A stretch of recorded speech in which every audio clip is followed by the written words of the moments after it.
অবশেষে অনুষ্ঠিত হতে যাচ্ছে ঢাকা বিশ্ববিদ্যালয়ের ছাত্র সংসদের নির্বাচন। ঢাকা বিশ্ববিদ্যালয়ের তরফ থেকে বুধবার পাঠানো এক প্রেস বিজ্ঞপ্তিতে বলা হয়, নির্বাচনের গঠনতন্ত্রের ৮-এর ই ধারা অনুযায়ী ডাকসুর সভাপতি হিসেবে উপাচার্য ১১ মার্চ নির্বাচনের তারিখ নির্ধারণ করেন।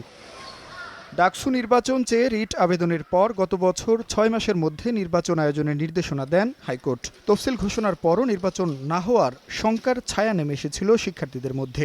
তারিখ ঘোষণার পর এবার আশার আলো দেখছেন তারা। এই অচলায়তন ভাঙার উদ্যোগ বিশ্ববিদ্যালয় প্রশাসন নিয়েছে, সেটিকে আমরা সাধুবাদ জানাই। আশা করি নির্বাচন সুষ্ঠু হবে। ঠিক আছে, দলমত নির্বিশেষে সবাই অংশগ্রহণমূলক প্রক্রিয়ায় নির্বাচনে অংশগ্রহণ করতে পারবে। আমাদের যে ডাকসু প্রতিনিধি যারা হবেন তারা অবশ্যই আমাদের সাধারণ শিক্ষার্থীদের পক্ষে কাজ করবেন।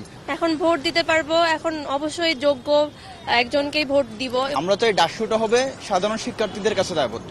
শিক্ষকরা বলছেন, এখান থেকে নির্বাচিত নেতারাই ভবিষ্যৎ বাংলাদেশের নেতৃত্বভার গ্রহণ করবেন।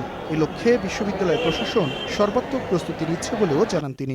বিশ্ববিদ্যালয় থেকে এমন নেতৃত্ব প্রতিষ্ঠিত হোক যারা আগামী দিনে বাংলাদেশের নেতৃত্ব গ্রহণ করবে।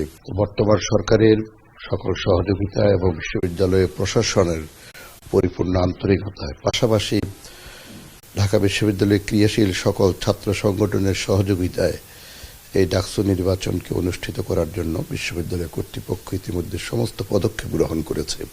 ঘোষিত তারিখ অনুযায়ী ১১ মার্চ সকাল ৮টা থেকে দুপুর ২টা পর্যন্ত ডাকসু ও হল সংসদ নির্বাচনে ভোট গ্রহণ অনুষ্ঠিত হবে।